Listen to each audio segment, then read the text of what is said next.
It's a real pleasure for me to be with all of you this evening.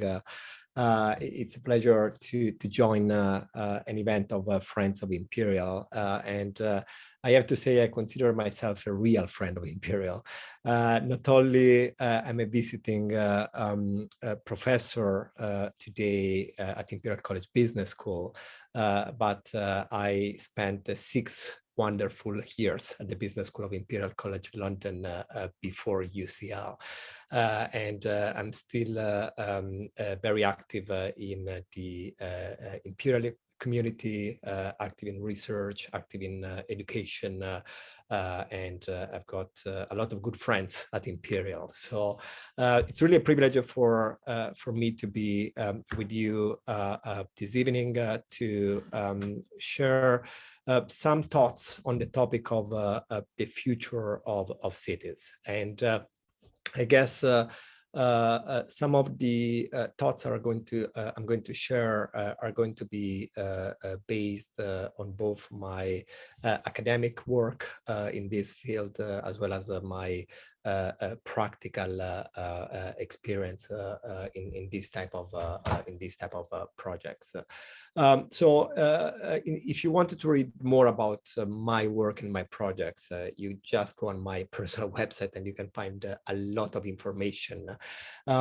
Today, in a nutshell, today I'm a professor at the School of Management of the UCL, where most of my teaching and research focuses on strategy and sustainability. I'm also deputy director of the school. And as I said, I'm a visiting professor at Imperial College Business School, where I still teach MBA students, and I support executive education activities. It's interesting that today we are discussing cities and the future of cities, because this is a very interesting field to me. And when I was at Imperial, I did a lot of work with a focus on cities. And in 2019, I designed what became the first MBA elective in the world with a focus on the future of cities, a module that I have been leading together with some colleagues at Imperial for 4 years now. For 2 years, we delivered this program in New York, studying New York City as a live case study of transformation. Last year, the module was delivered online for obvious reasons, but in 1 month time, together with a team of colleagues from Imperial, we are teaching this module again on the future of cities in Singapore this time. This is a very popular elective today at the Business School of Imperial College. As you correctly said, Bill, I'm very active in practice, and sorry, there is a typo on the slide. But I started a number of ventures. My first company still is an engineering firm active in smart city projects. And today I'm very active in advising different type of organizations. I am an advisor to the Italian ministry on the topic of ecological transition. And I am in the advisory board of 2 influential organizations in the States in the field of smart cities. One is the Global Futures Group. They are the co-founders of the Smart Cities New York Conference, which is the leading event in North America. They advise cities around the world on smart cities initiatives. I'm also in the advisory board of Singhla. Singhla is a not-for-profit organization that is connecting cities around the world with with the goal of supporting collaborative innovation processes for building better cities. It's I'm going to try to to share some of the learnings from these experiences this evening with all of you. Now, of course, when we look at the topic of building smarter cities, better cities, more resilient cities, I think part of the business case for doing that is that we need to address some real challenges. And of course, I guess it's important to remind everybody that building more sustainable cities and communities is one of the 17 sustainable development goals. So is a key activity for the 2030 Sustainable Development Agenda. Now, when we look at the challenges that cities face today, of course, there are many. And when you look at, the smart city agenda or the, transformation agenda of major cities, you are going to find a lot of initiatives that range from improving government processes to education, to safety, to addressing pollution in cities, and so on. So the list of challenges that drive the business case for building better, smarter cities is quite long. And this evening, I'm gonna focus on two key drivers that I believe are very important pillars of this business case. I'm going to focus on climate change and climate action and the role cities can play and why this topic is relevant to cities. And I'm going to focus on world population growth and again, how this is going to impact on cities. And I'm going to start from population. So when we look at population growth, I think we need to keep in mind some numbers. So today we have closer to 9 billion people in the planet, and 2008 was a very important year for people working in this field, because in 2008, for the first time, half of the world's population basically was living in cities, roughly 3.5 billion people in 2008, when the population was about 7 billion people. The forecast is that this is going to increase to 70% of the world population living in urban areas by 2050.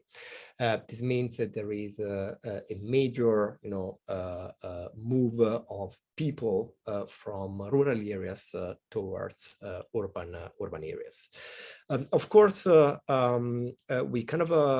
are already familiar with this type of environment in Europe because in the European region, the large majority of the population already lives in cities, but this is different. The situation is different in Asia or in North America or in South America and Africa.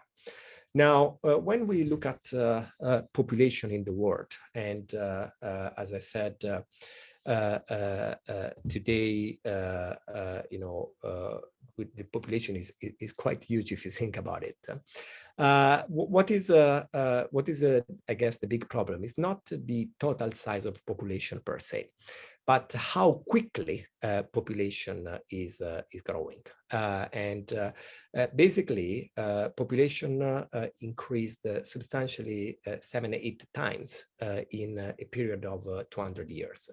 So when you think about this, basically more people in the world means virtually more demand for everything. There is more demand for energy. There is more demand for education. There is more demand for healthcare. There is more demand for food. There is more demand for housing. So we do have, a capacity problem in the planet that we need to address. Also, I think it's important to keep in mind that population is growing particularly aggressively in certain countries and is not distributed equally. So today you have roughly 1.4 billion people in China. China today is the most populated country in the planet. India is second, but the forecast is that most likely India is going to reach 1.6 billion people by 2050, becoming the most populated country in the world then at that point. Now, when you say, from 1.3 to 1.6 billion people in 30 years time, basically you are looking at 5 countries of the dimension of the size of Italy that are basically moving into India in the next 20 years. So you can imagine the pressure that this additional number of people will create on cities in India, on the existing infrastructure in India, the pressure that all of this is creating on the local government. When you look at what population growth means for cities, I think there is a very interesting case study that I wanted to share with you this evening, which is the case study of Shenzhen. Shenzhen is today a very well-known large city in China, industrial city, is one of the manufacturing hubs of the world. And what is interesting is that if you look at the size of Shenzhen in 1950, Shenzhen was a very small fishing village, about 3,000 people living in Shenzhen 70 years ago. But then with the boom of manufacturing and the convenient location of the city close to the sea, Shenzhen started growing rapidly. Sorry, there's a typo there. Basically, in the 80s, the city reached 2.4 million people. In 2000, the population doubled in the city, so it was a city of 6.5 million people. And today, it is more than 12 million people. And what is interesting is that this was the forecast that was made for the city of Shenzhen for 2025 back in 2016. This means it's very hard, to forecast how big Shenzhen is going to be in the near future, because it keeps growing. That is, something that we know. It kind of keeps doubling in size, more or less every 15 years, and this is, is an incredible, rate of growth. Now, you might ask, okay, Paolo, we understand that, growth is a problem or is a challenge for the local governments, but what is an acceptable, a reasonable growth rate? And many believe that 1% is a manageable rate. This means that if a population in a city grows every year with an annual rate of 1%, the local government is able to manage that growth, is able to develop services for citizens accordingly. But more than that is hard to manage. And unfortunately, when we look at growth around the world, growth rates of cities, what we notice is that the large majority of cities are growing at rates that are more than 2, 3, 5%. So this is a slide showing growth in the period of 1970 and 1990s. In 1990, when you look at the red dots, these are cities growing at a rate higher than 5%. In the last 30 years, this was the situation around the world. A lot of cities growing at a rate between, for example, 1 and 3% in North and South America, at a rate of 3 to 5% in many Southeast Asian countries, and more than 5% in African countries and in some Asian countries. And this is basically the forecast for the future. We will keep experiencing growth of cities, not really in this part of the world, not really in the European region, but there's going to be growth in Asia and a strong growth of cities in Africa, because of course population is growing there. What is also interesting is the case of mega cities. This means cities that are basically bigger than 10 million people. And what we notice is that mega cities keep growing around the world. And today we have more than 40 mega cities. And of course, challenges in mega cities are, particularly important to address, because you do have a problem of quality of life in mega cities. Of course, when we look at designing better cities, more resilient cities,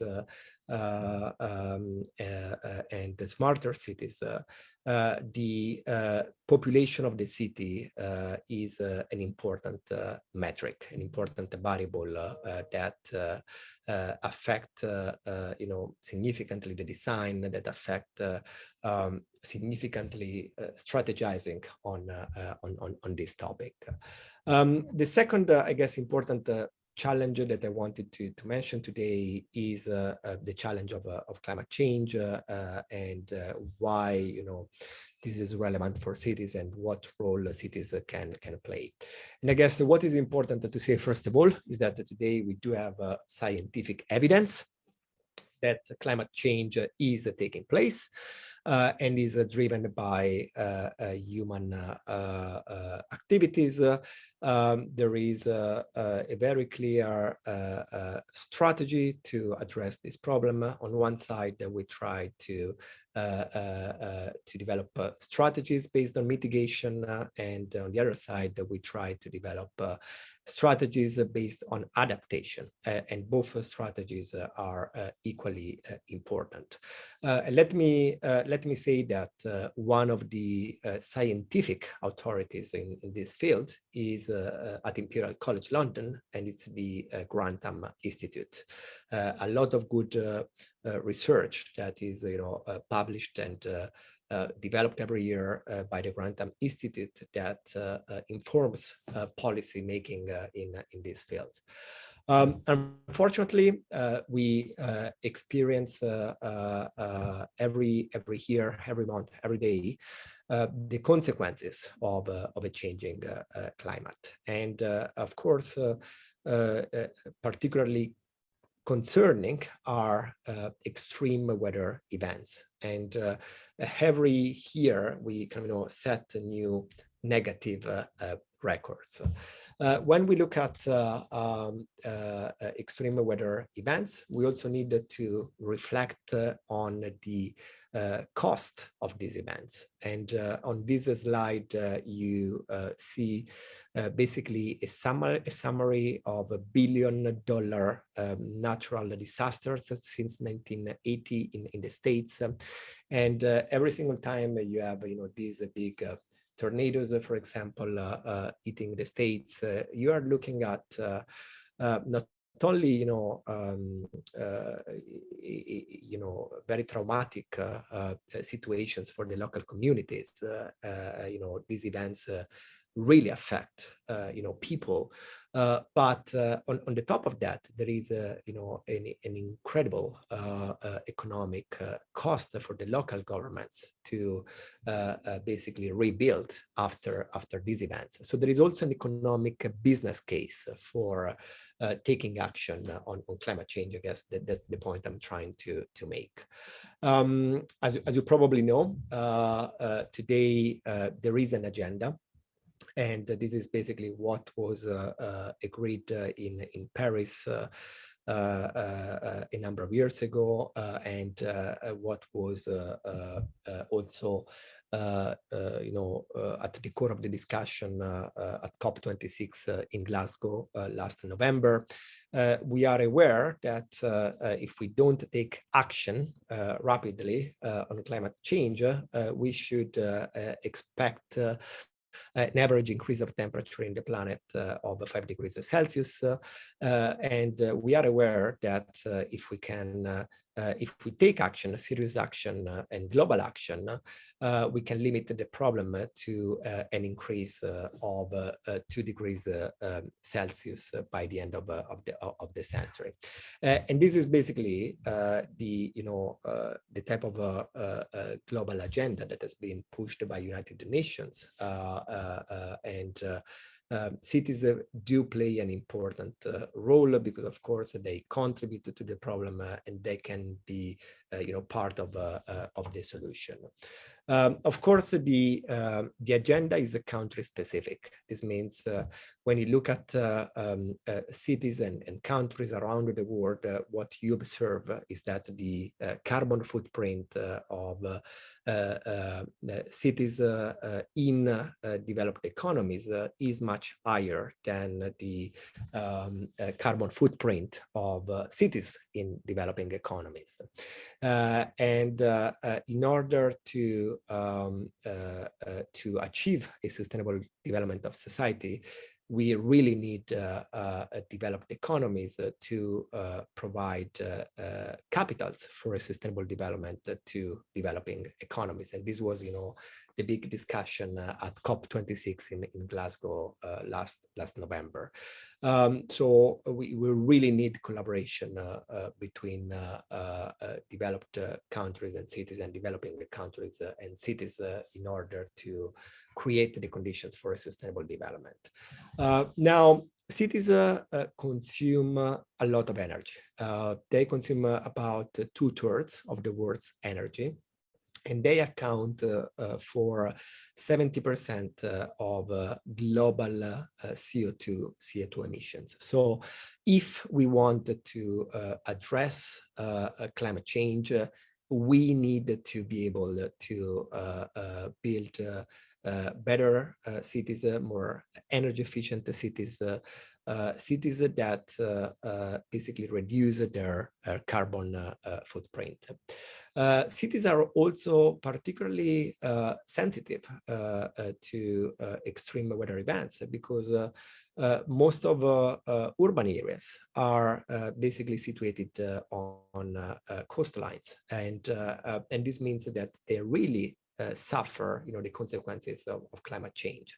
So climate change is a very hot topic in cities, and is basically a topic of associated to building more resilient cities. And this is basically part of the adaptation strategies that we need to develop in order to cope with the changing climate. Now, why I guess cities matter, for sustainable development, and why it is so important that we accelerate this process of transformation of cities. Again, there is, I guess, an interesting aspect that should be mentioned, that basically cities are economic hubs. So when we design better cities, when we redesign existing cities, we also have the opportunity to basically design our economic activities and our economies. And this means that there is, there are a lot of, benefits for society of doing that. We can build better economic activities. We can create the conditions for new economic activities in cities, and we can create the conditions for employment. So a lot of smart city initiatives that, for example, focus on, let's say, on the environment, they also come with a social benefit and an economic business case that goes with that. Now, what is a smart city? I guess I get this question very, very often. And if you look at the literature, there are a lot of definitions of what a smart city is. But I guess in a nutshell, a smart city is a city that is on one side able to leverage in an intelligent way data and technology, and on the other side is a city that is sustainable because is very efficient in terms of, for example, energy consumption, and is sustainable because it has got a small carbon footprint and uses natural resources and materials in general in a very efficient way. Of course, the ultimate goal of a smart city is to provide better quality of life to its citizens. So at the end, the focus of any kind of conversation on smart cities should be always quality of life of citizens. Something important to say is that if we basically build smarter cities that are able to kind of use technology and data to study in kind of live demand for city services, at that point we can really improve the ability of local governments to offer better services to citizens, to use more efficiently capital to increase the return on government initiatives. So one of the big, I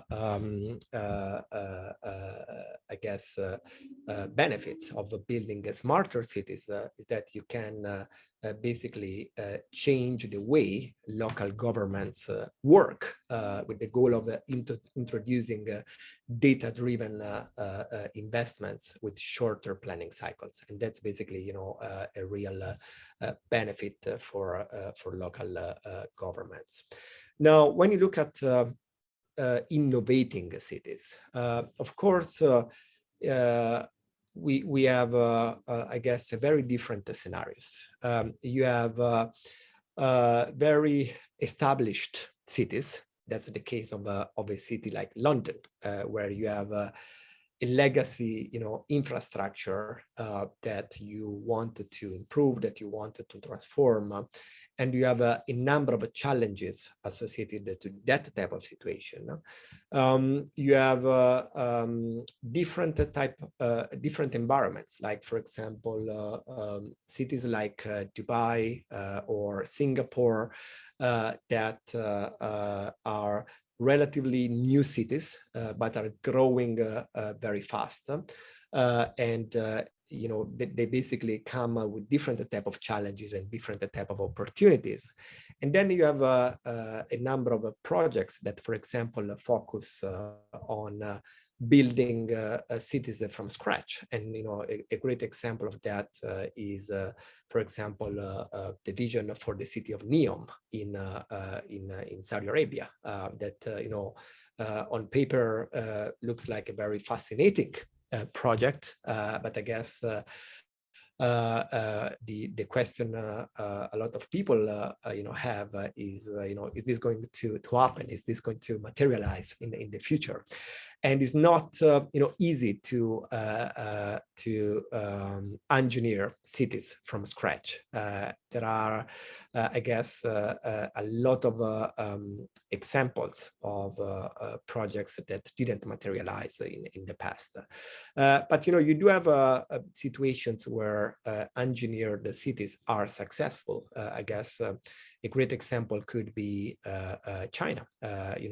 The government in China has designed tens of new cities from scratch, where today people live and work and can enjoy a good quality of life, and they managed to create the conditions for success. So very different type of situations and challenges depending on where you are and the project environment. When you look at kind of building a smarter city, I guess there are a number of layers of smartness that you need to kind of consider and address on the top of improving what is the traditional physical and social infrastructure of a city.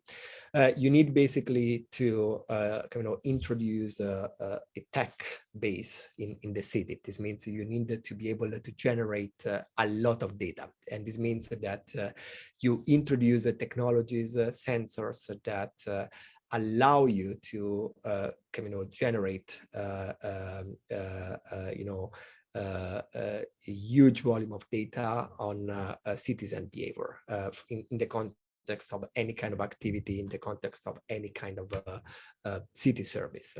And then basically what you do is you use this information to develop solutions, to develop smart applications. And today, all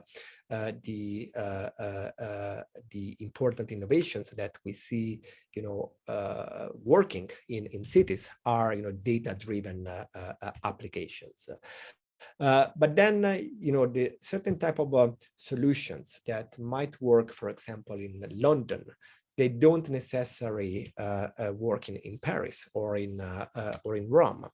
And there is a kind of a third layer of smartness that is about creating the conditions for adoption and usage of these smart solutions that very often call for changing the behavior of citizens, and therefore you need to create the conditions. You need to enable that type of change.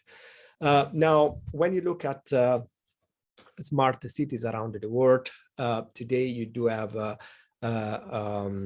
rankings that try to assess how smart cities are. I think London is typically well placed in the large majority of rankings, but there are cities like Singapore, like New York City, like Dubai that are really ahead of this game. And I guess one of the reasons why they are ahead of this game is that they developed good strategies of transformation. And there is another interesting study that is published by a consulting firm called Roland Berger.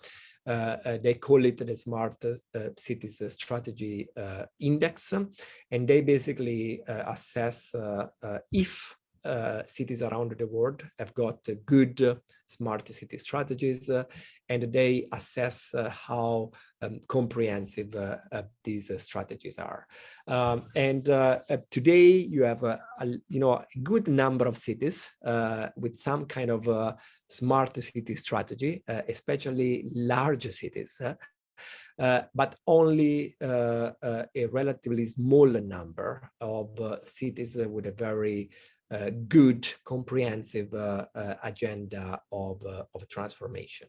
So I guess my advice to cities, my most important advice is always make sure that you have a strategy that is a good strategy and that you work to implement it. You don't want to develop isolated random smart city initiatives in silos very often. You want, a framework. You want a comprehensive, agenda of change. And one final consideration I wanted to make. This is a framework that I produced 2 years ago at Imperial College in the context of an educational initiative for HSBC. We were basically looking at the type of skills that city leaders need to have and need to be able to demonstrate in order to be able to drive this type of change. And I guess it is my belief that there are three important skills in this context. Of course, you build on camera data and technology any kind of consideration, but then I think it's very important that you apply system thinking. This means you don't want to develop a solution for education in isolation from solutions for mobility, in isolation from solutions for safety. You need basically a system thinking approach when you design smarter cities. So that's a very important skill.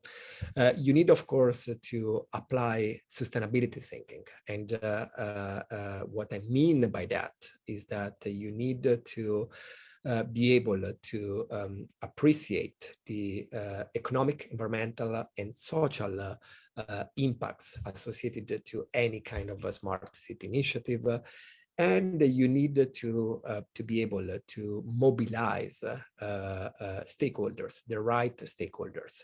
Very often, successful smart city initiatives bring together very different stakeholders, the public, the private world, large corporations, startups, academia. And this is a type of organizations. They speak a very different language. So how you identify the right stakeholders, how you activate these stakeholders, how you engage these stakeholders in an effective way, that's very often a real challenge in the context of smart city initiatives. I think an interesting case study of this is Dubai. Dubai has got a very ambitious plan of transformation. They wanted to be the smartest city in the world.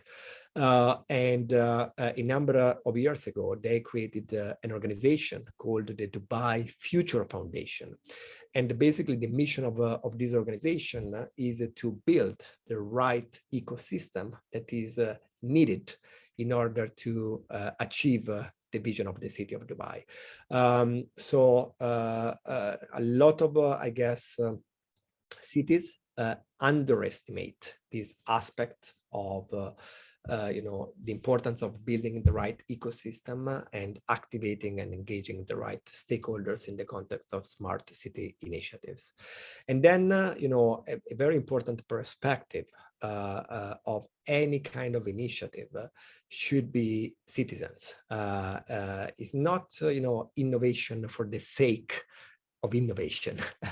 The ultimate goal of any kind of innovation in the field of cities should be to improve the quality of life of citizens. And at times, this, I guess, perspective, this ultimate objective is lost in smart city initiatives. And I guess, it should be really the core of all of them. So these were, a number of thoughts I wanted to share with you. I love this quote from this architect suggesting that the way we shape cities is a manifestation of the kind of humanity we aim to be. I think it's a very good quote. And I think one final comment, having taught this topic of the future of cities in business schools for some time now, I really see the need of higher education institutions to address the skills gap that there is out there to build better cities. I think we don't discuss cities enough in university curricula, in business school curricula, and there is plenty of economic opportunities, plenty of job opportunities in cities that should be considered more and addressed. So this is hopefully a good starting point for the panel to share some ideas on the topic of smart city transformation. Back to you, Bill, and very happy to take questions later. Okay, thank you, Paolo, for a kind of great introduction and overview of the the challenges and the things that are happening.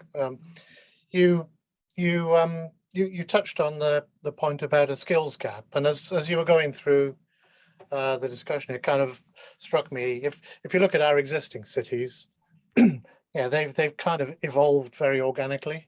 There hasn't largely been any kind of design. Look at London, any of the European cities, they've grown organically. We've had an opportunity generally through revolution or war to redesign and rebuild. And the kind of skills that were used for that have always been town planners, architects, engineers. Looking at the concept of the future cities, and I think what struck me in your discussion was the emphasis on making best use of data, connecting information, connecting devices, connecting things. It was interesting of the Innovate UK, what the catalyst in the UK is called Connected Places. So I was just wondering if you could kind of develop those thoughts on the skills that are needed and how we get those skills into the right frame of mind. So I guess, of course, there are a lot of different type of skills that we need to develop in order to build better, smarter cities. I guess on one side, there are technical skills that we need to develop. I'm more close with my daily work with kind of the type of business skills that we need to develop. And let me give you a very practical example. Public-private partnerships. They seem to be key for success in the context of many type of smart city initiatives. And if I look at the way we teach, for example, finance in our finance programs or management programs or MBA programs, we don't speak about public-private partnerships. And I think that's a real gap that, for example, we need to address. I think, for example, system thinking is not at the core of a business curricula and should be at the core of business curricula. I think sustainability is now entering business curricula quite heavily. So you do have an attention to triple bottom line thinking and kind of the environmental and social impact of business activities. But for example, again, how you lead a private organization is very different from how you lead a public organization, and very often in business schools we tend to focus on private organizations instead of public organizations. So I think when I look at the role, for example, business schools around the world can play in supporting a redesign and the development of cities, I think we do need to change the way we operate, and we do need to change our curricula in order to provide a real support. Okay, no, thank you for that. We've got a question in the chat from Taticchi. Going back to the, I think you mentioned it earlier, what exactly is smart? Yeah, so as I said, smart is substantially the combination of two things. Is something that is sustainable in terms of something that doesn't come with negative impacts on the environment or the local communities, but at the same time is something that is able to leverage data and technology in order to provide real-time information on the demand for certain type of services. And by having that type of real-time information, you can design and adapt real-time government services and public services. So that's basically what smart looks like, is technology and sustainability combined. Yeah, oh, thank you for that. Taticchi is on video. So do you want to continue that point? Yeah, thank you very much. It seems those countries in the East, like the Asian countries like China, Dubai, are surging ahead, while others like Western countries are lagging behind. I think this points to the fact of governance in those countries and the decision making. I recently saw a planning planning development here in the UK. It was rejected for reasons that are trivial, and about a dozen reasons also. Even the civic society didn't like the look of the building. Yeah.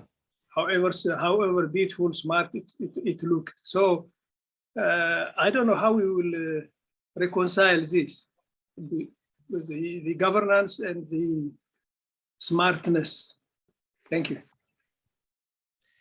I guess you made a very good point.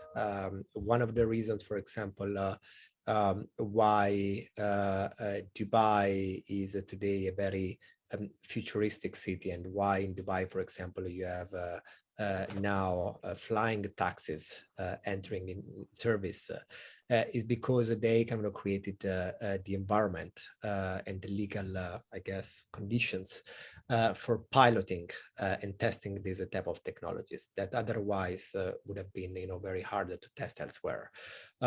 So I think they kind of demonstrated the ability to basically kind of build the right ecosystem for example, the application or testing of certain type of technologies.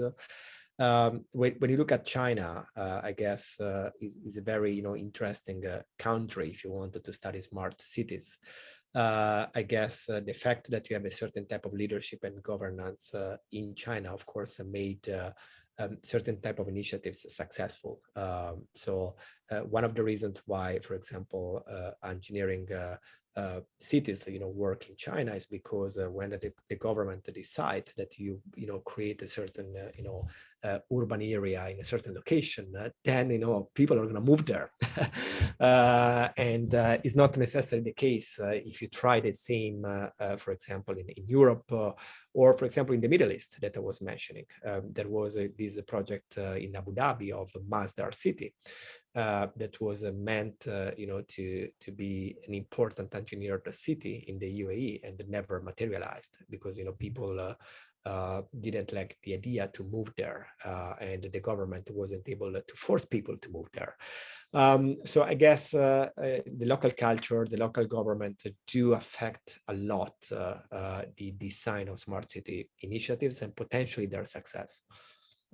Yeah, I think that kind of starts to address there's a question from David Kelsall about governance models. And I think, a comment that, the governance model that we have, at least here in the UK and many countries, is kind of very hierarchical, but also siloed. Take London. We've got 30 odd boroughs, each of which wants to do their own thing to be slightly better than the borough next to them. Is there a kind of a better decision-making model?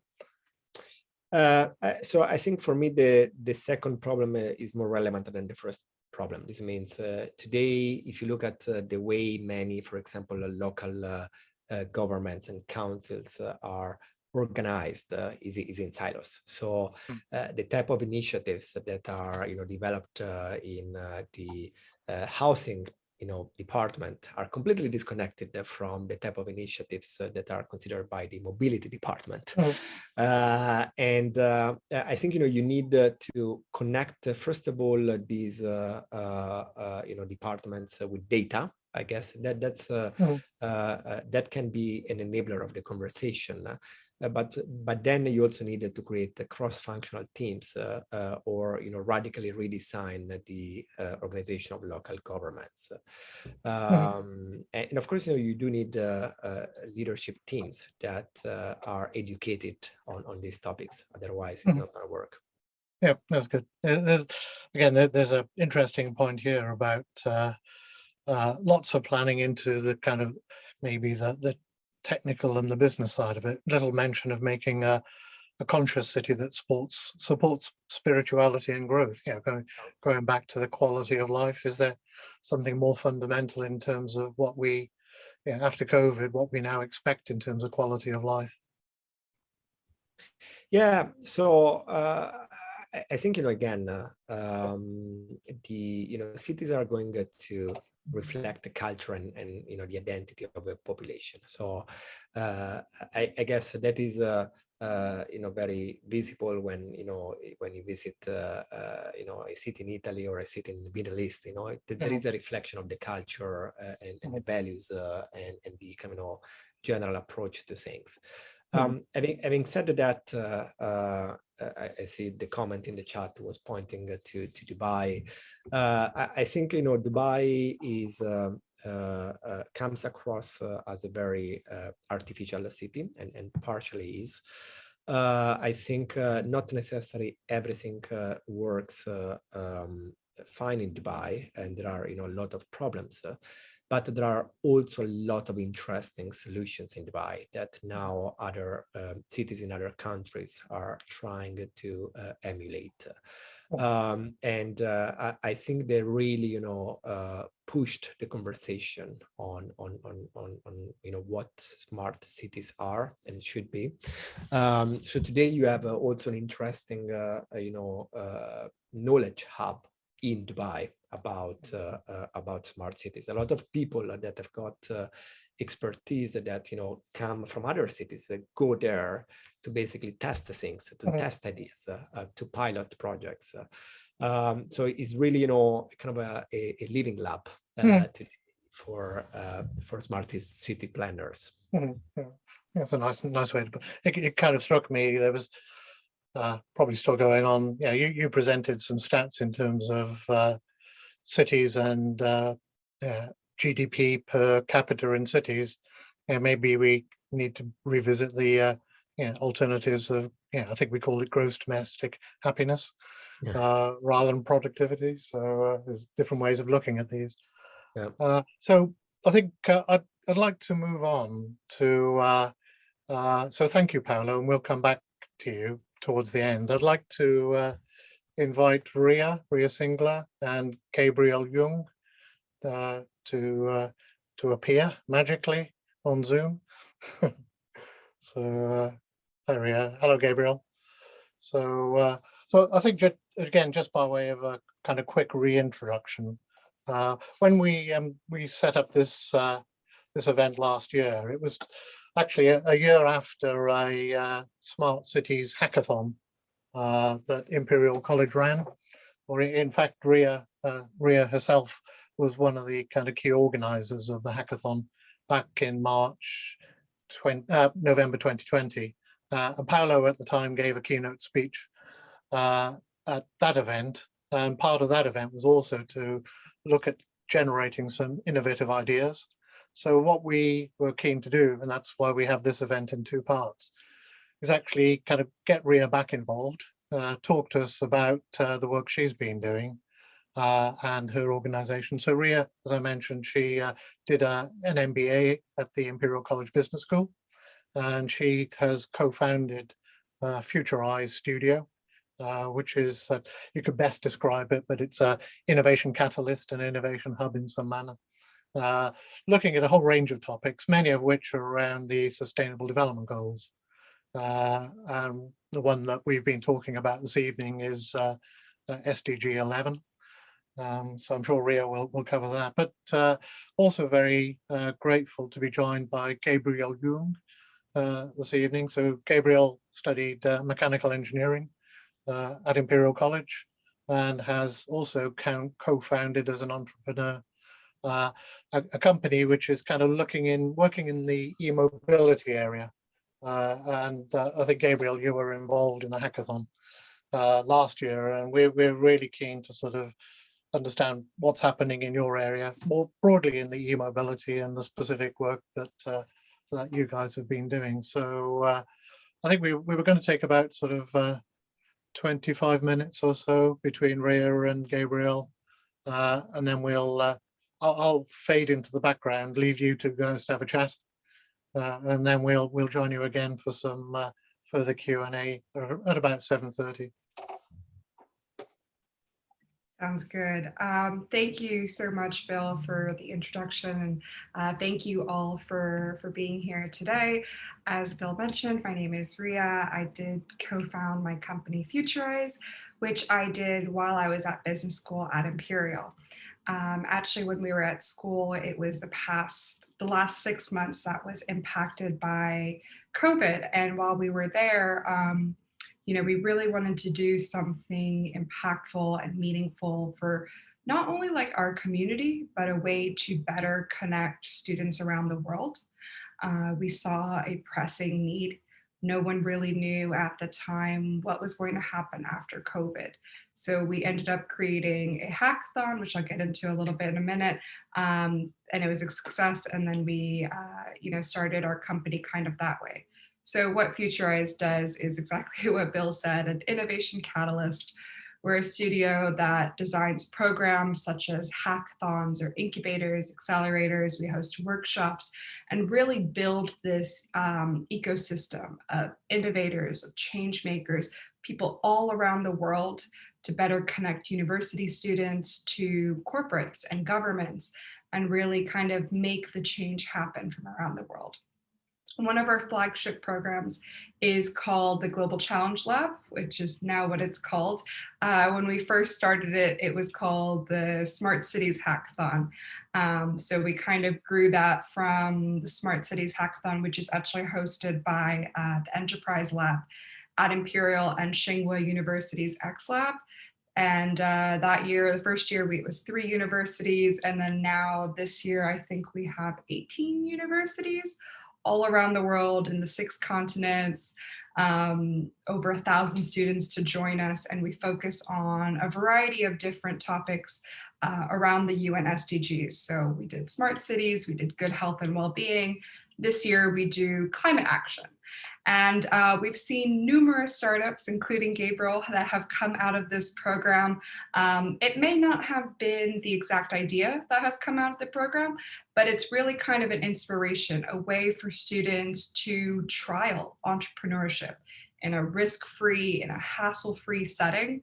It takes some time, of course, but other than time, they really gain a lot from this program, including mentorship, workshops, especially if you're not a business school student who may not have taken an entrepreneurship course or one on design thinking or how to even pitch to investors. It's a really good way to kind of supplement that education. And yeah, if you have any other questions for me about what we do, we can talk about it later. But now I'd like to introduce Gabriel. So Gabriel, welcome. I know we've done a brief intro, but maybe you'd like to tell us a little bit more about yourself. Yeah, no problem at all. And such an honor to be here and to be able to talk to you all. And it's really great as well to talk alongside Paolo, having listened to him last year, and really to catch up with you in front of 70 odd people. But either way, so I'm Gabriel Yoong, as Rhea and Bill mentioned, one of the co-founders of Honeycomb Network. I'm currently living in London, and we went to Imperial and did mechanical engineering. Before that, graduated last year with a master's in mechanical engineering, focused more around kind of battery research areas. As well as that, alongside my degree, I have about 3-ish years of experience in the renewable energy industry, working with companies like Pivot Power and EDF Renewables on large grid scale sites, so the really big kind of battery storage systems, which are enabling us to balance out the intermittency of renewables like wind and solar. So that's kind of a bit about my professional background and what we're up to now. We will continue because I think there are much more interesting things to talk about. Yeah, I mean, before we get into the startup, let's go back a little bit about the Smart Cities Hack, which feels like it's forever ago. Your team was one of the winners. Can you tell us what your solution was? I'm pretty sure it wasn't the same, but maybe you can tell us a little bit about your experience in the hack and yeah. Yeah, for sure. It was a bit of a different project, and thank you for making us one of the winners. That was nice. If I recall correctly, the project was called Denki, and it requires a little bit of explanation. So firstly, we've seen a big trend across the UK in particular, but globally as well, towards dynamic electricity pricing. And that, in simple terms, is that there's no longer a constant price for consumers like you and I to pay for our electricity. It fluctuates throughout the day, and they normally pin it to the wholesale electricity price. So in fact, your price won't be constant throughout the day. It'll go up and down at the peaks and troughs. And while there are a ton of people changing over to it because it's fantastic and theoretically it should help improve leveling out the grid and energy efficiency and overall reduce cost for the households, we found there's a huge education gap with how consumers should use that data, how people understand the fluctuations in price across the day. And frankly, if they don't understand when it's expensive and when it's cheap to use electricity, they're not going to benefit at all from a dynamic electricity pricing. We found that most people actually end up paying more in most cases. So in order to solve that, we aim to make a small product called Denki. We called it a resource planning assistant. What it was a little bit of software and hardware in the form of potentially a clock or small kind of household appliance that you can put on the side of a table. And it would link into your smart meter, which everyone has nowadays. And effectively just blink or post a notification to your phone when it was cheap to use electricity. And as you kind of used it more and we gathered more data, sorry for the buzzword, we would use machine learning to nudge and kind of inform each user as to how they can best use their electricity to reduce their energy bill. And also in reducing their energy bill, use probably more renewable energy, which is where the cheaper side of that bill comes from, and overall make the grid more renewable and make the grid have to use less gas and coal power effectively. That was the project, and it was really fun and really interesting. The Smart Cities Hackathon was actually the first hackathon I did, which I think was surprising considering it was my 4th year at Imperial, and really my first exposure to entrepreneurship. I'm not sure if we're going to get onto it in a little bit as to kind of the impacts of the hackathon, but as well as all the learnings from fantastic people like Paolo and the people that taught the business model development and learning about the lean system, for example. Really, I think the biggest value add and the biggest gain for myself as an engineer and for a lot of the other people that joined me was that it made entrepreneurship an option, I suppose. It demystified it a little bit, because I think, especially as engineers who don't focus on any business and don't know what's out there, we don't realize that it's actually fairly accessible nowadays to become an entrepreneur. The business admin is all now online. it's very similar with accounting. Accounting software is now very clever, and all the things that made entrepreneurship and starting a business a big hurdle before is suddenly a lot easier, and it's actually a lot more doable for people who have an innovative idea and want to pursue it. So yeah, that for me was the biggest value add, and I'll be forever grateful for Smart Cities Hackathon. So I'm not just saying it here, but it was really good, and obviously what I'm doing now is directly related, so, and a direct result. So thanks very much for running the program. That's good to hear. And I think that really touches upon one of the points that Paolo mentioned as well, right? What is the role of universities? I mean, not just in smart cities, but in entrepreneurship as well. Building programs, or kind of being able to take your learnings, whatever you've learned, and really be able to put it into practice and try it out for yourself. I think definitely. a question in the chat, where is the energy device found? But I'm so sorry to cast it. It's unfortunately we had to stop the project because while doing some market validation, it became clear that people aren't quite willing or ready yet for that level of device. They're not necessarily willing to pay, and also the complexities with regards to nudge behavioral change were a little bit much to overcome for us as a team. So the company I'm now well, we now co-founded is a little bit different. I'm sure we'll get onto it, but I'm sorry to disappoint you there. Maybe one day though, right? Yeah, well, you never know. We've seen some really great startups along with Gabriel's that have emerged from that program, and as I mentioned, other programs as well. So it's really great to see all the great work you've been doing. Now let's get a little bit more into your startup. So what is the Honeycomb Network? How'd you come up with the idea? Sure. We've just started our seed raise, so I'm sorry if this sounds like a pitch. I'm not trying to make it a pitch. So Honeycomb Network is a Imperial College startup developing and installing smart charging and storage locker pods for personal e-scooters. The whole kind of overall aim is to enable clean urban transport within cities. And to do that, we're effectively making e-scooters, so the ones that you own, the private e-scooters, not the rental ones that you see on the street. We're making those convenient, cheap, and really enabling their uptake in cities. How do we come up with the idea? It actually started as an Imperial Business School entrepreneurship project, which, oh, crazy. Entrepreneurship modules actually create entrepreneurs. That's amazing. But one of my co-founders, who's now incredibly intelligent, very much smarter than I am, CTO, Cameron, he was a very early adopter of e-scooters, and he raved on and on about them. I used to live with him. He wouldn't stop talking about them, and they were fantastic because they were cheap. It's convenient, it's extremely fast, not the e-scooter itself, but the ability to go on bike lanes and get past traffic in an efficient way, and travel a little bit further than maybe you would do on a Santander cycle was just fantastic at the price point. Absolutely amazing for a student as well. But there was this one huge issue, which was wherever he would go, to university, to the supermarket, to gyms, he wouldn't be able to take in the e-scooter in some cases. There'd be nowhere to store it. So then the convenience of being able to get anywhere in London within 20 or 15 minutes instead of 30 was completely dampened by the fact that when you got to the supermarket, you had to carry it around as well as all of your shopping, and the same with the gym, which was just a bit ludicrous. So that's how we started Honeycomb Network. We realized there's this huge surge, and this was just before actually the huge surge in e-scooters over the pandemic. And we realized this huge new market required a lot of infrastructure. And being battery researchers, one of the biggest sort of problems with e-scooters is that at the moment there's huge variability in the market. There is no market consolidation because it's very new. So you have loads of different brands, each with their own models, their own batteries, meaning that if you make infrastructure, it's very difficult to make it universal. And it's really this universality of infrastructure that you need to be able to install, well, anything meaningfully really within a city.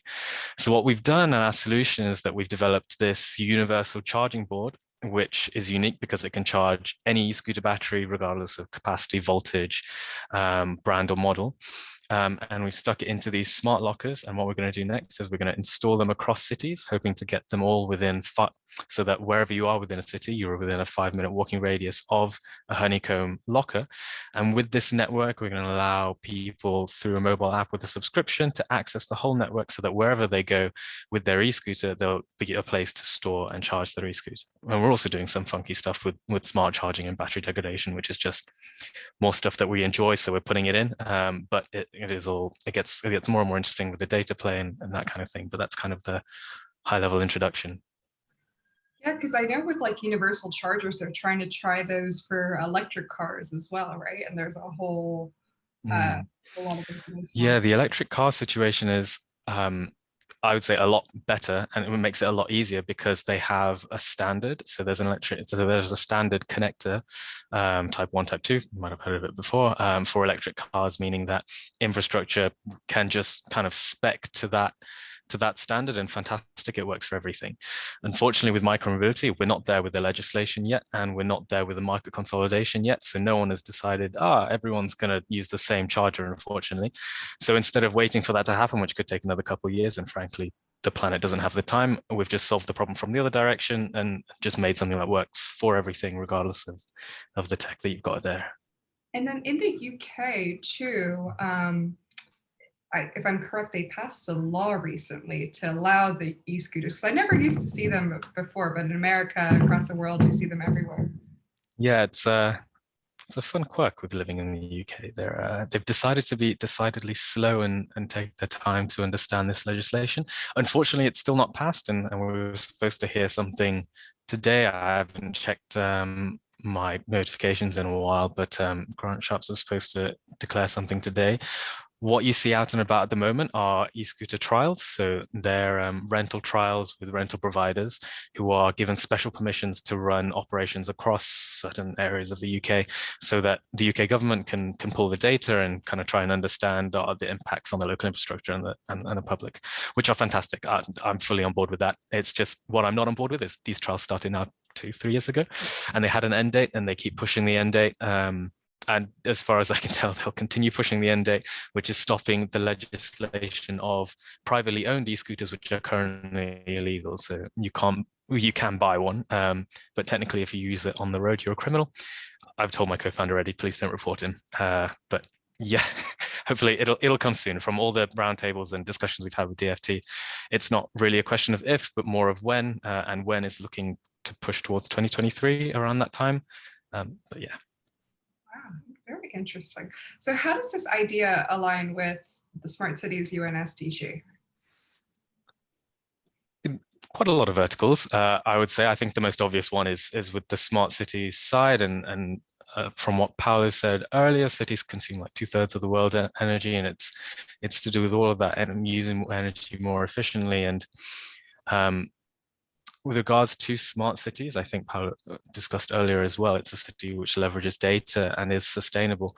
And what we're doing hits both of those goals. We're enabling this new kind of clean form of mobility, which obviously for the climate is fantastic. It's much better than people using cars to get across. It's potentially even better than some public transports.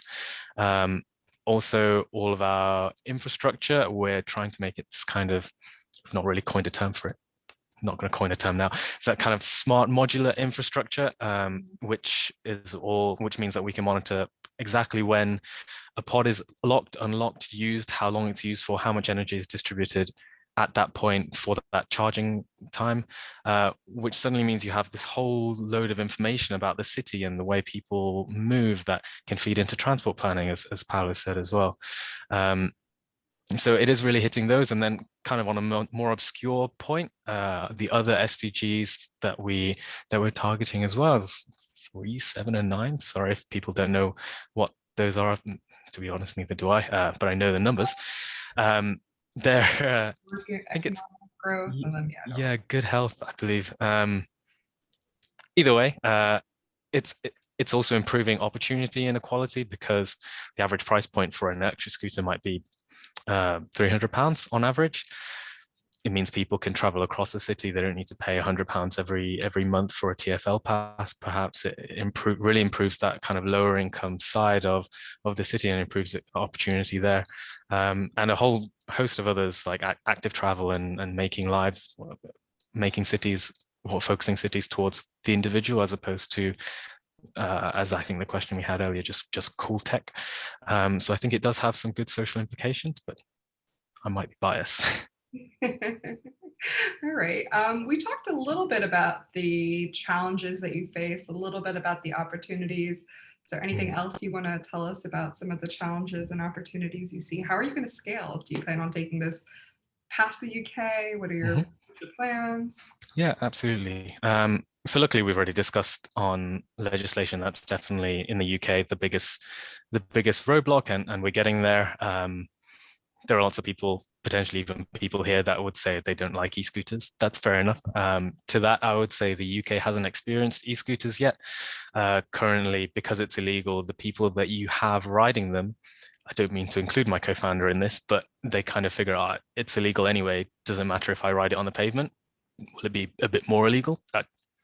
So the user group that's using it at the moment is not very representative of the potential user group that could use it if it were legislated properly. And also, obviously, without legislation, there's no rules really. There's no guidance as to how it could be safe. Sorry, I always have to rebuke people as to why they don't like e-scooters. I, to be honest, understand it, but I'd like to get that point across. Other things that are kind of in the way is it's quite difficult to establish infrastructure. It's expensive. I need a lot of permissions. We're a team of 4 and 4 fresh grads, and admittedly, it's not that we know nothing, but relatively we know nothing. So it's entering a very complex and kind of capital intensive market with a small and fairly fresh team. So that'll be really fun.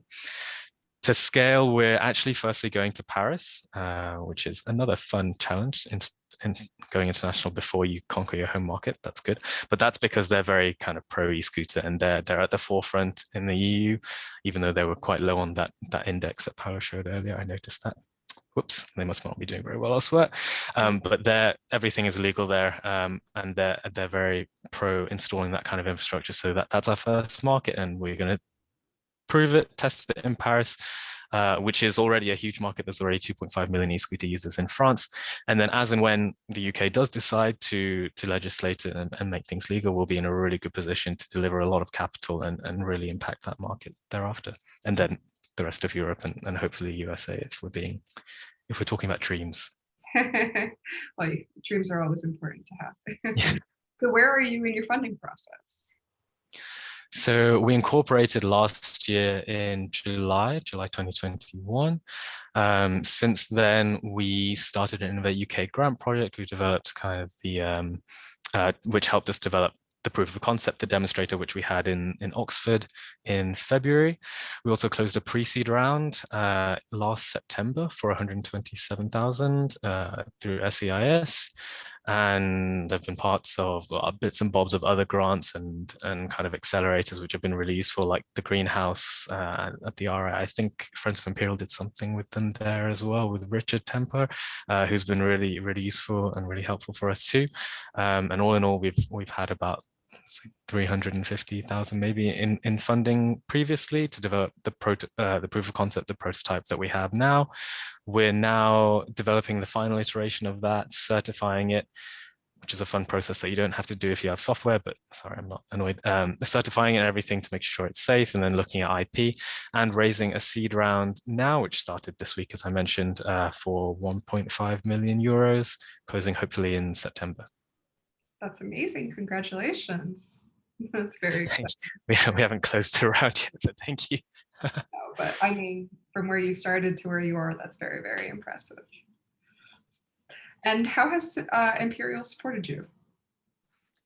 Imperial's been really useful.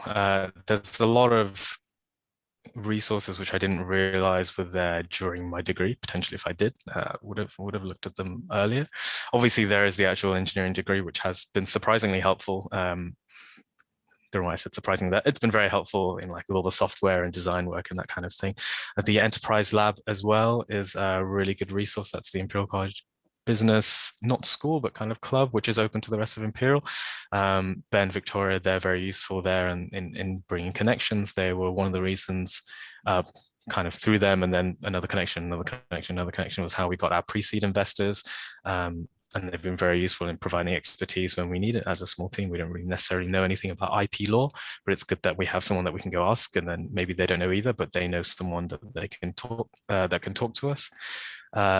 Imperial also has a very good hack space. I'm not entirely sure how to describe it, but it's effectively just an area that you can go and make things if you're an Imperial student. And luckily, one of our co-founders still is, so we kind of use it, milk it quite well, and use the really expensive equipment that we might not otherwise have access to. But apart from that, it's just, yeah, I suppose the Imperial Network and talks like this and the hackathon and all those kind of things, which just expose you to a wider network of people who have different ideas, which has been really useful. Awesome. Well, thank you so much. No worries.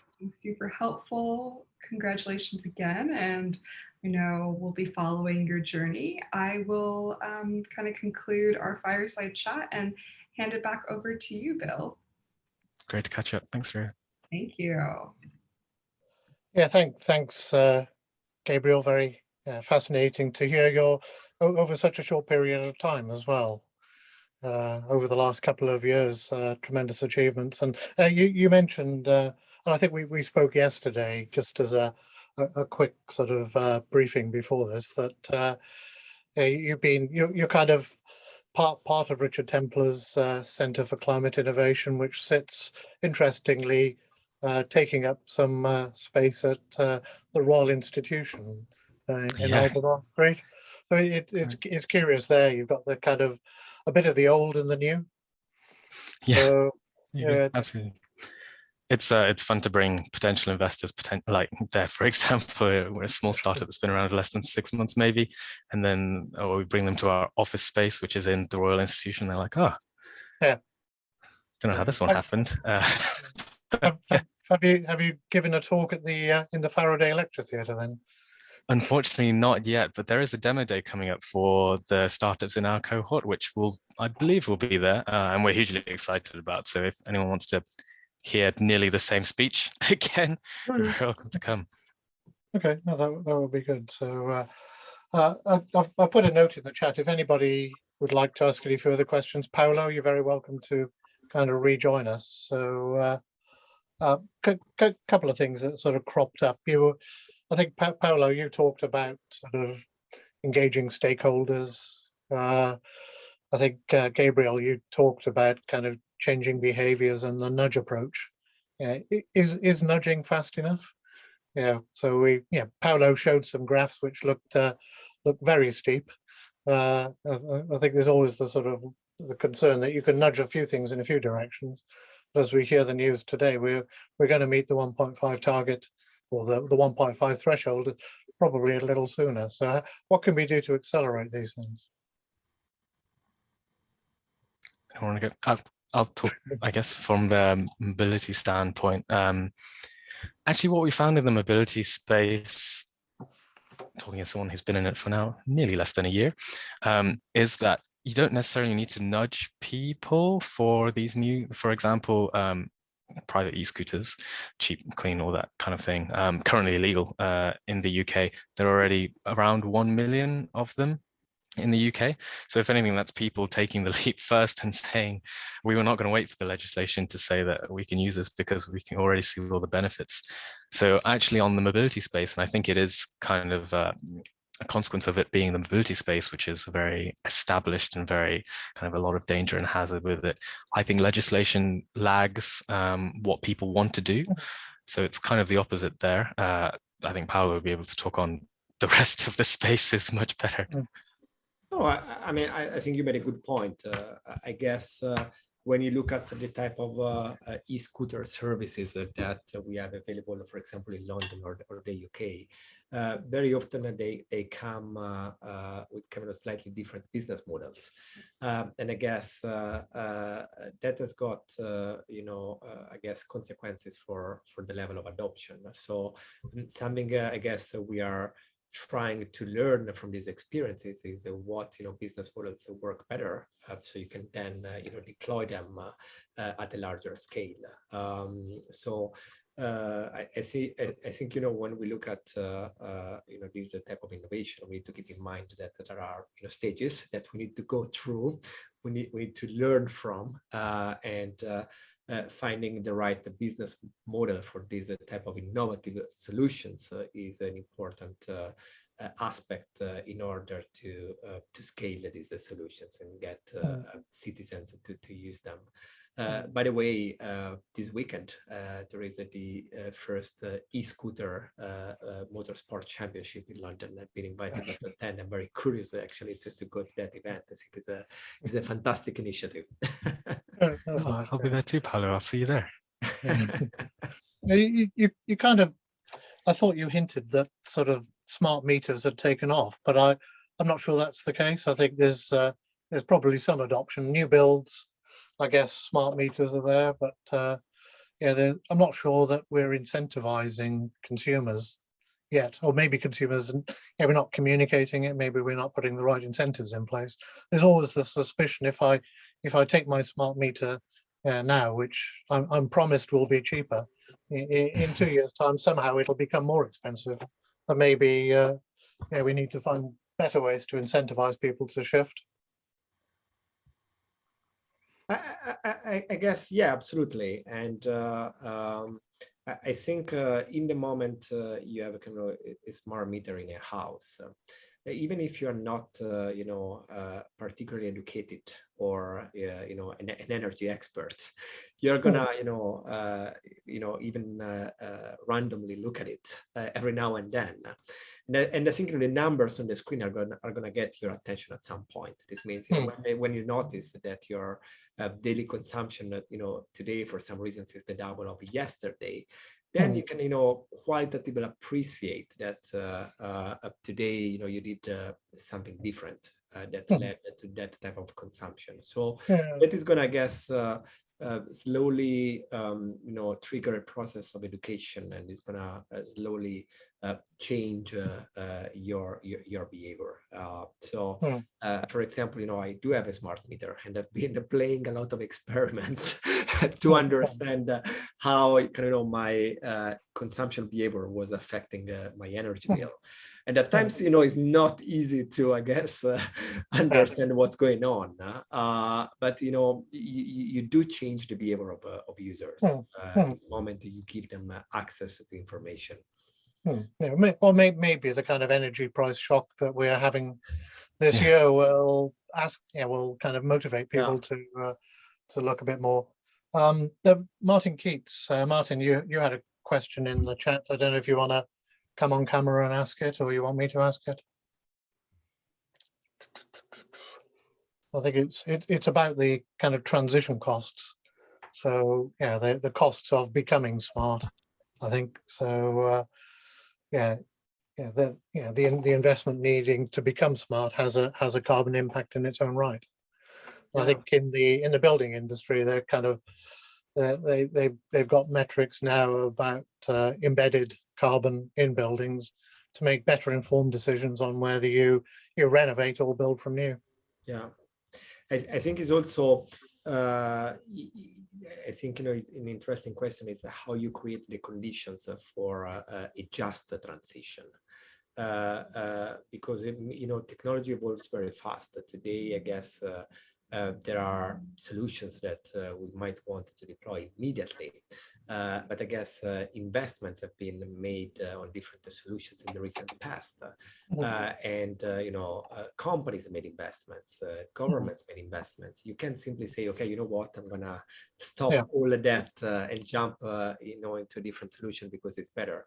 You need to create the conditions for a just transition. And I guess that's very often the challenge for policymakers and decision makers in government. Most of the work I'm doing with the group of experts in Italy that advise the ministry on the topic of ecological transition is basically to understand what should be the right timing for phasing out certain type of incentives that are kind of pushing the system in the wrong direction, and how you can phase in the right incentives. And getting the kind of the timing right is a very complex exercise. So there was the, oh, sorry, Gabriel, carry on. No worries at all. Just going to kind of add on as well, because in terms of the carbon footprint angle, I think that Martin was asking too. It might potentially be my youthful optimism, but I think kind of one of the main objectives of smart cities is to enable sustainable and decarbonization in kind of a cheap and taking away from people's hands sort of way. So theoretically, making cities more smart, enabling these cleaner forms of transport, enabling them to reallocate infrastructure in a way in which is more efficiently used, where it's used in peak times and not used in other times, and new building materials, and using all of that should naturally decarbonize the city. It shouldn't be a carbon load. Okay. Olivia Graham, one of our members, has asked a question. I'll skip over. David Butt has asked a question about nuclear fusion. I'll refer David to a couple of our talks from Melanie Windridge, who's a UK expert on nuclear fusion. So we won't stray into that one today. But Olivia's point is, having nearly been run over by several times by e-scooters on pavement, see riders zooming down main roads on their phones minus a helmet. Yeah, how can they be made safer? And I second Olivia there, because I wasn't a pedestrian, but I was riding a bike, and these e-scooters were zigzagging in front of me as they seemed to sort of come out of every restaurant, and they were not only riding dangerously, carrying big bags on their back, and just got in the way of me as a cyclist. A careful cyclist, I might add. So how can we make e-scooters a bit safer for the rest of humanity? It's a fantastic question, but I'm so sorry that both of you have had those experiences, and if anyone else has, I'm also sorry for you guys.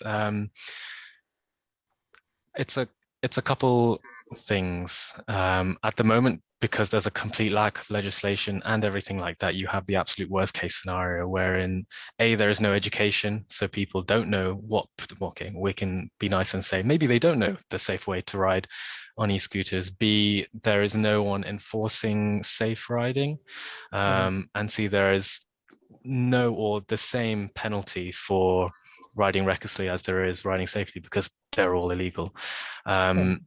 How do I propose they should be made safe for all road/pavement users? I would say if you consider bikes safe for road/pavement users, there is very little argument against the e-scooter. If they're targeting the same way, not too many people ride bikes on pavements now because of a huge education campaign that the UK government did. They will need to do theoretically a much smaller, but still an educational campaign on where is a safe place to ride e-scooter, both for the e-scooter riders themselves and for the general public. And obviously with legislation, it gives them something to enforce, so that if police, for example, see scooters riding on the pavement, then that's something that they can stop and then kind of penalize, whereas now they're penalizing everyone exactly the same. So I'd say those are the main things, and it's something that I'd love to talk more on, but I think that's good. I was kind of, as a follow-up to that, I was going to mention that again at Imperial College there is a Centre for Transport Studies, and we had a visit there last October. Obviously a lot of the work they're doing is on connected autonomous vehicles. So I guess autonomous vehicles in the mobility side of a city must have a place. So I don't know, Paolo, any thoughts on autonomous aerial robots or autonomous vehicles in a smart city context? No, I think they are quickly becoming a reality. I guess you do have autonomous taxis, autonomous vehicles now active in San Francisco area. We are going to see more and more. I guess there is, we needed to create the kind of legal conditions for that to happen. One of the common problems we face is that these technologies evolve very fast, and government can't keep up with that, type of technological development. I think again, when we look at some of these new technologies like scooters, there is very often a period where where startups and companies take advantage of lack of rules and lack of a legal infrastructure. And then, when that type of infrastructure is in place, they need to evolve their business models as a consequence of that. If you study, for example, how Uber entered in different markets around the world, it's kind of very interesting how they tried to avoid legal trouble and focused on countries where it was easy to operate as part of their business strategy.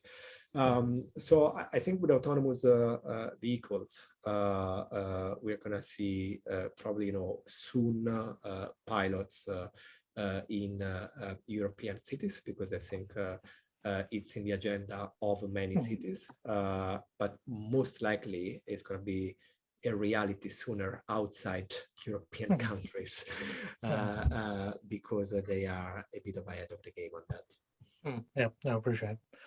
Okay, just to wrap up, and it's a comment rather than a question from Dana. Fascinating panel on such an important and timely reality.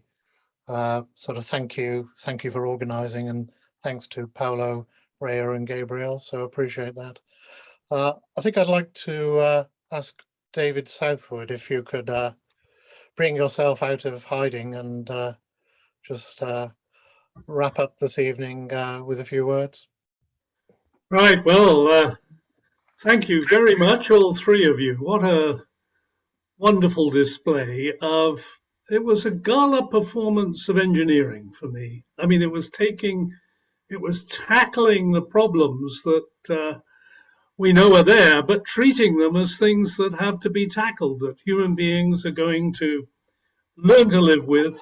And as change happens faster, we have to learn faster how to live with things. I particularly relish the phrase, the degree of illegality.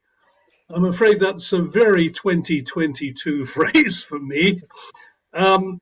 But also, I think maybe Gabriel's going to find out, as and when he moves to Paris, at 6 o'clock in the evening, the people who issue parking fines stop work. As a result, in the evening, all the parking just becomes a free-for-all. And I once commented on this to a colleague who'd parked across sort of underneath a traffic light. And they'd said, well, it may be illegal to park here on the corner, but it's not immoral.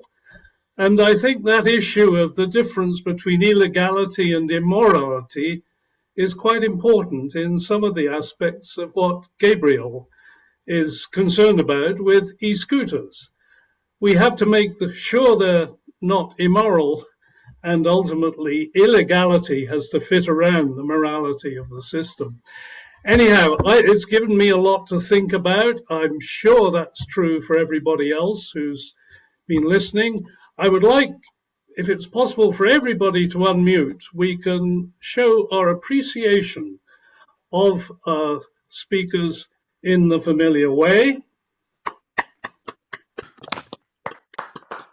1,